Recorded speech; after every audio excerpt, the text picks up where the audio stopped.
Ha sido un año, no diré difícil, pero sí complicado. Hemos llegado sin tener experiencia de ninguna manera de cómo funciona un ayuntamiento. Hemos tenido que aprender sobre la marcha y hemos cometido errores, muchos errores, más de lo que nosotros hubiéramos deseado. Pero como dicen que de los errores se aprende, espero haber aprendido y en lo sucesivo no volver a cometerlos. Al principio de la legislatura, una compañera alcaldesa de un pueblo cercano me dijo que hasta el segundo año no se controlaba un poco más o menos todo. Pues bueno, en camino del segundo año estamos. Espero que el que viene ya lo tengamos todo más controlado. En segundo lugar, y a mí personalmente, ha sido complicado por mi situación laboral. No he podido dedicarme al 100% al ayuntamiento, como era mi intención. No me han concedido una excedencia y no he podido pedir una reducción de jornada. Así que he tenido que cambiar turnos, pedir favores a mis compañeros para poder compaginar el ayuntamiento con mi trabajo, con jornadas de 10 y 12 horas todos los días, con el desgaste que eso conlleva, para mí y sobre todo para mi familia. Espero que esta situación se solucione pronto y poder dedicarme de pleno al ayuntamiento. Y no quiero aburrirlo con más rollo.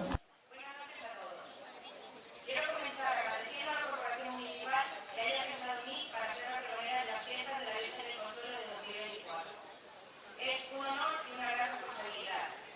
Gracias también a todos ustedes por estar aquí. Gracias de corazón. Buscando algún punto por el que empezar mi discurso, me pregunté, ¿qué es realmente un pregonero? Indagué entonces en el significado de esta palabra. Una de sus acepciones es persona que anuncia al público la celebración de una festividad. Y otra, persona que en voz alta hace promoción de los productos que quiere vender. Creí que tenía que unir estas dos acepciones y tratar de vender mi pueblo y sus fiestas. Pero antes voy a empezar contando cómo he llegado a estar aquí esta noche, encima de este escenario. Hace unos días estaba haciendo sugerencias a mi hermana sobre quién podía ser el pregonero este año, y alguien me preguntó por qué no lo hacía yo. No me pareció una buena idea, ocupando mi hermana el puesto que ocupa en el ayuntamiento. No quería que se mezclaran cosas, que alguien pudiera hacer algo que le perjudicara, y hubiera garantía sobre mi elección. Unos días después recibí un mensaje que decía: Raquel, calienta que sales, te necesitamos. Durante unos minutos pasé de la duda a la negativa y después a la alegría y el orgullo, al decidir que debía aceptar. Sabía que habían llamado ya varias puertas sin obtener resultados positivos. Y además, Torremenda y su fiesta se merecen que haya un pregonero. Se merecen que no se pierda esa figura. Y aquí me encuentro ahora, preguntándome si puedo estar al nivel de anteriores pregoneros, si seré capaz de decir algo que no se haya dicho ya. Más nerviosa que un fan, pero emocionada por este honor. A pesar de no tener mucho tiempo para preparar este momento, le he dado muchas vueltas a lo que quería decir. He tenido en mi cabeza varios enfoques distintos, pero finalmente he decidido hablar desde mis vivencias. Soy hija de este pueblo, aunque ahora vivo fuera, y nunca he olvidado de dónde soy. Aunque llevo ya más años fuera de aquí, a diario me recuerdan que no he perdido mi acento, que se me nota de lejos que soy extremeña, y yo orgullosa de serlo. Cuando me pregunto cuál ha sido la etapa más importante de mi vida, la que más me ha marcado, la más feliz, no es fácil tener una respuesta, porque la vida está hecha de muchos pequeños detalles, de momentos, de encuentros, de personas, de decisiones, de casualidades. Pero reflexionando un poco, me doy cuenta de que muchas de esas cosas acaban trayéndome a Torremenda, terminan teniendo mucho que ver con mi pueblo. Eso es porque gran parte de los momentos felices de mi vida sucedieron en la infancia, la adolescencia o la juventud. Y todas esas etapas las viví aquí. Como dicen que somos lo que aprendemos de pequeños, pues yo soy lo que aprendí aquí. Numerosos son mis recuerdos de infancia, que compartí con muchos de vosotros. La vida en la calle, salir de la escuela y tirar la cartera del pasillo sin entrar ni siquiera a casa para ir a jugar, las tardes de fútbol en el olivar, las noches enteras jugando a rescate por todo el pueblo, los corros con los vecinos sentados al seco, aquellas clases del colegio en las que compartíamos ahora varios cursos. Cuando era un poco más mayor, eran en mi cabeza los paseos mañaneros para llegar al instituto. Entonces, aún no había cena en la cartera. Y luego por la tarde he vuelto otra vez.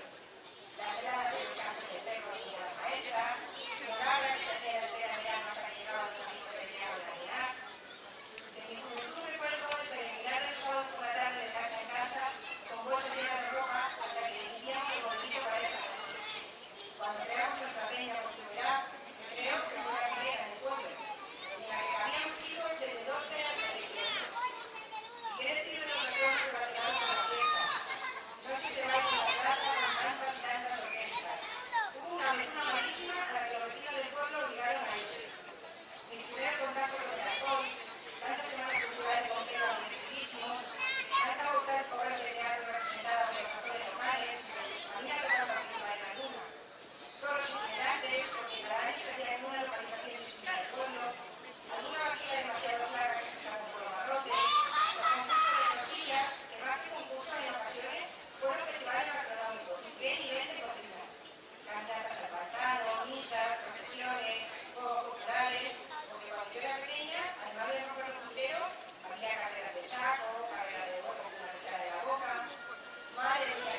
Ahí está esa torre que nos da nombre, a la que durante mucho tiempo tuvimos olvidada, pero con un gran valor histórico.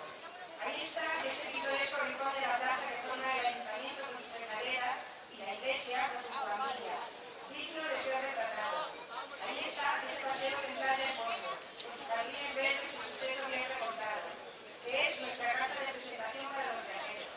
Ahí está nuestra piscina, con su pintoresco entorno, conocida en todos los alrededores y un poco más allá. Allí está la quema de Judas, la fiesta más famosa, que es capaz de reunir a una gran cantidad de personas que disfrutan de la pólvora. Tenemos que ser unidos para proteger este patrimonio. Yo, desde luego, pongo de mi parte todo lo que puedo para que sí siga siendo. Como no quiero extenderme demasiado, pero bueno, si breve, dos veces buenos, voy a acabar pidiendo que participéis en las actividades que se han organizado para las fiestas, que hagamos pueblo, tanto los que vivís aquí como los que venimos de fuera. Cuantos más seamos, mejor lo pasaremos. Aprovechar para disfrutar de lo que hay en el programa. Luego viene un invierno muy largo y se puede hacer muy aburrido. Sed agradecidos con los organizadores, porque peor sería que no hubiera nada. Y además me consta que dedican mucho trabajo y esfuerzo para organizar todo esto y que salga adelante. Torremegueños, aquí y ahora empiezan las fiestas de la Virgen del Consuelo. Las fiestas de vuestro pueblo. Aparcad las rencillas. Dejad los problemas apartados en una esquinita durante estos días. Hermanaos con vuestros paisanos y disfrutadlas al máximo.